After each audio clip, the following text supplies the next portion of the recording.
pre-personal, the personal, and the superpersonal are all linked together by mutual potential of coordinate attainment, progressive achievement, and co-creational capacity. Us, with the pre-personal aspect of God and our minds, with our personalities, we can co-create what we call the soul, which is becoming immortal.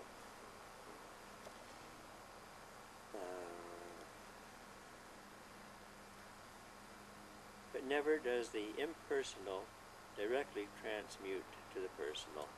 You can't take something that is not personal and turn it into a person. You can't take a stone and make it transmute into personal. Personality is never spontaneous. It just doesn't happen on its own. It is always the gift of the Paradise Father. Personality is superimposed upon energy and is associated only with living energy systems.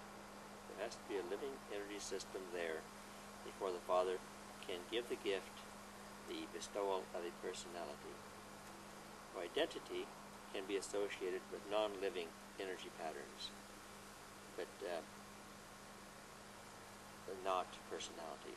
Identity and personality, again, as I show here, are two different things. And as you study the book, you kind of get know what they're referring to. Identity is not the same as personality. Now, they're going to show us here some of the universal qualities of the personality. The Universal Father is a secret of the reality of personality. The fact that we are here is totally because the Father created that personality, gives that personality, and stems from His own personality.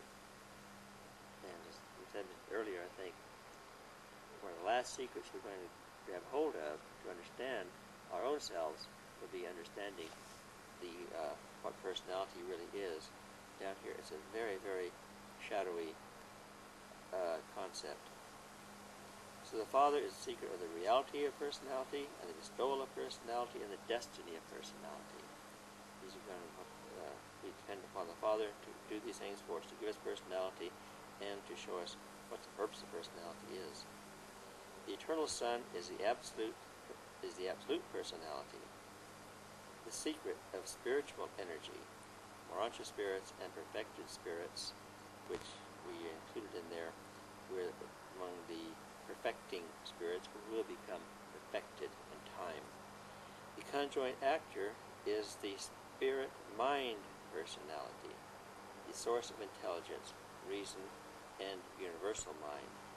But the Isle of Paradise is non-personal and extra-spiritual, being the essence of the universal body, the source and center of physical matter, and the absolute master pattern of universal material reality. So these are the universal qualities of the Father, Son, Spirit, and Paradise, and how the personality fits in with those four great things. The Father is secret and destiny of our personality. The Son is pattern personality. The Spirit is the source of intelligence, and Paradise is the source of all matter.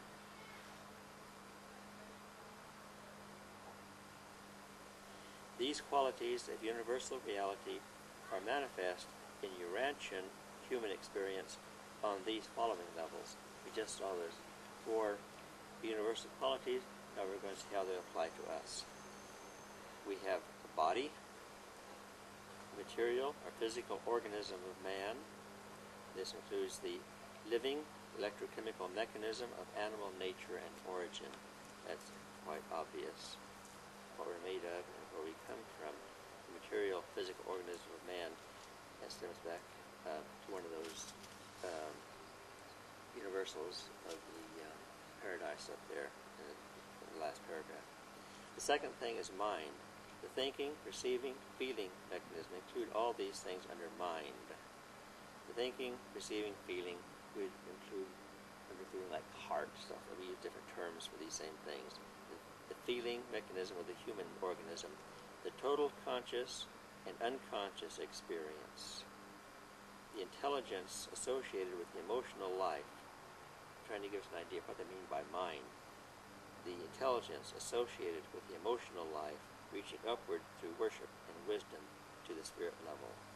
That's an association of mind with those levels. All these things are included on what they mean on that level of mind. The third one is spirit, the divine spirit that indwells the mind of man. It does not mean we all say that we have man is composed of body and soul, the soul is a spirit. That's not the way Urantia views the composition of man. They give a totally different view of what that means. The spirit to them is the indwelling spirit, which becomes a nucleus within us. The divine spirit indwells the mind of man, called the thought adjuster. You can use your own imaginations why it's called adjuster. Sometimes they use it like God adjusts himself to us. Other times he has to adjust our mind to receive him and adjust our mind that it can become eternal. There are many different uses of that word and the way they use it. This immortal spirit is pre-personal, not a personality, though destined to become a part of the personality of the surviving mortal creature. They're saying there that we have personality, but no divinity, no deity. The adjuster has deity, a portion of absolute deity, but no personality. If we put the two together, we have one, and that's what we're going to do.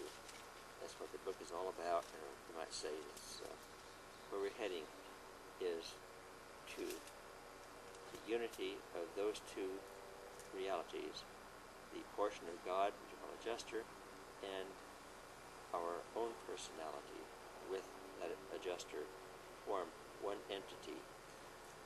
And by reason of that fusion, we become survivals into eternity. The fourth thing is the soul. The soul of man is an experiential acquirement. By our cooperation of mind with the adjuster, we are in the process of co-creating what we call the soul. As the immortal creature chooses, quote, to do the will of the Father in heaven, so the indwelling spirit becomes the father of a new reality in human experience. The mortal and material mind is the mother of this same emerging reality. As the indwelling spirit becomes the father of that emerging reality. The substance of this new reality is neither material nor spiritual. It's called Urantia, Urantial. And I'm going to explain where that term comes from and why they use that term. This is the emerging and immortal soul, which is destined to survive mortal death and begin the paradise ascension. I'm trying to show here how our personality is going to survive and into eternity, and what part of us is going to, let's say, associate with God. It's going to be our personality.